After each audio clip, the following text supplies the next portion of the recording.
In the space of just 16 hours on Sunday, there were at least 3 mass shootings across the country. The first was in Cedar Rapids, Iowa, where at least 2 people were killed and 10 injured when gunfire broke out in a nightclub just before 1:30 in the morning. The next was 30 minutes later, a shooting at a private party in Elgin, Illinois. 2 people have died so far. 4 others are injured.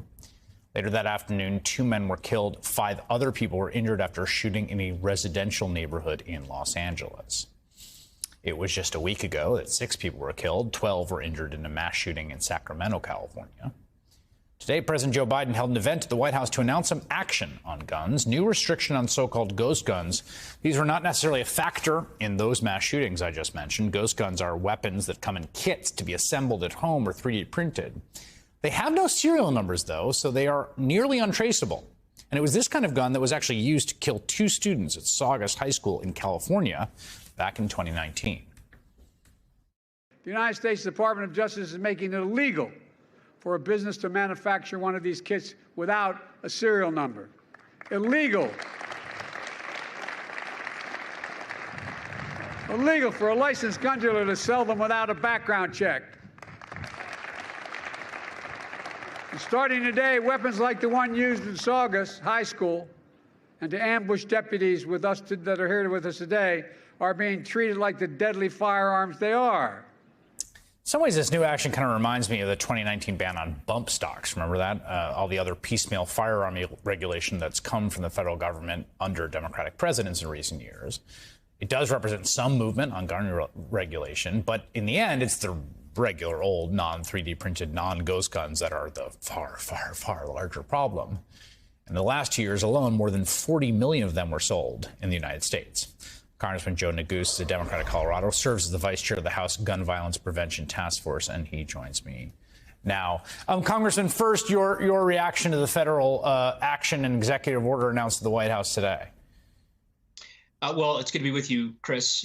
Look, I'm grateful that the president took the important steps that he announced today with respect to the regulation on ghost guns, the finalization of that rule, and then, of course, the announcement regarding a permanent director for ATF. They are important steps. I think that clearly the ghost gun regulation will certainly save lives. But as you said, the regulation is not a panacea to the epidemic of gun violence that we're experiencing across the United States. At the end of the day, while there are other steps I think the administration can take, there are limits in terms of the president's executive authority. And fundamentally, Congress has to step up and begin legislating in this sphere. They have dithered for the better part of the last 22 years, certainly as long as I can remember. And we see the consequences of that inaction every day in the mass shootings that you just recounted in community after community, including, as you well know, Chris, in my community in Boulder, Colorado, a year ago, where we lost 10 precious lives, members of our community. Colorado has really been an epicenter for gun violence and mass shootings, tragically, for the last 2 decades. And certainly my constituents are demanding that Congress finally muster the political will to do something about it. Yeah, I will say I did not realize until this event today, in fact, that the sort of glaring loophole of the serial numbers on these kits, which just seems like an obvious thing you should close. Like, you know, like every car has a serial number for a reason, right?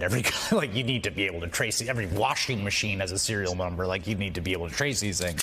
So, the sort of nitty gritty here, which is that it bans that you can't manufacture unserialized buy-built shoot kits that individuals can buy online or a store without a background check.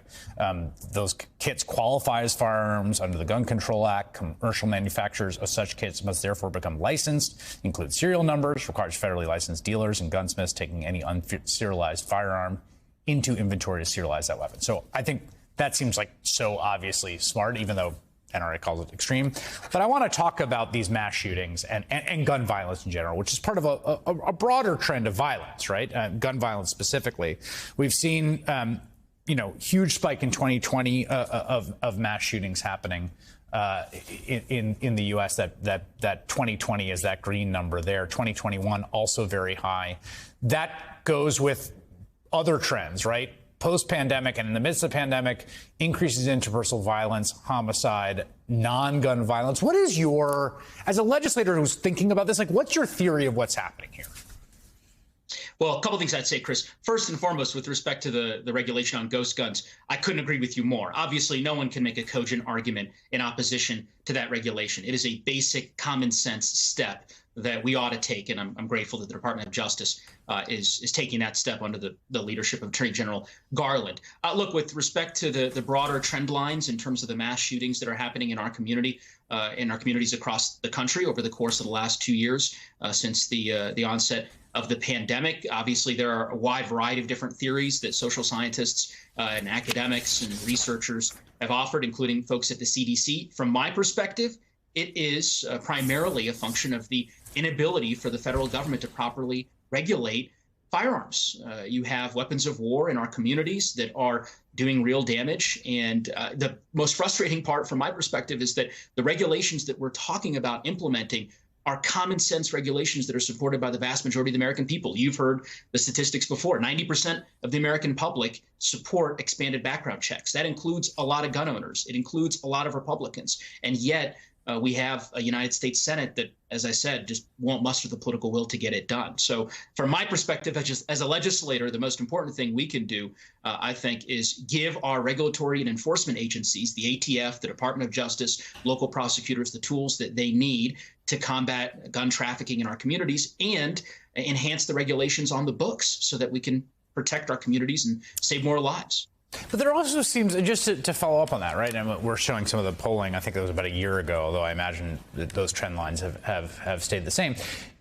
You know, part of the conundrum here is the more sort of low-hanging fruit, common sense the issue is, the more support you can get for it. But then also the less it's doing about the problem, right? Because, I mean, the fundamental thing is there are just a shocking number of guns in America. It's the most gun-ridden society in the OECD, in the Western world. It's in the top 5 per capita, I think, in of all of the entire world. I mean, Iraq, I think, for a while, Yemen, the U.S. Like, it's, really taking a bite out of that requires more than anything that's even being politically discussed. Do you agree? I agree. Oh, I think you're right, Chris. Look, at the end of the day, there isn't a single solitary solution that's going to solve the epidemic of gun violence that we see across the country. And I think it's going to take a multi-pronged approach. Some of it clearly is going to be gun violence prevention legislation along the lines of what I've talked about. Some of it is also going to be legislation around mental health and the mental health crisis that we have in the United States. Some of it also is going to include workplace safety measures, right? Measures to try to adopt preventative security tactics and a wide variety of best practices that we can deploy in places of public accommodation and places of employment. Actually, tomorrow, myself, along with a group of colleagues who represent communities that have been besieged by gun violence, Veronica Escobar in El Paso, Texas, and Lucy McBeth in Georgia, are introducing a package of legislation aimed at precisely that. It's going to take a whole of government approach. I think that is the commitment that we're going to have to bring to solving this problem.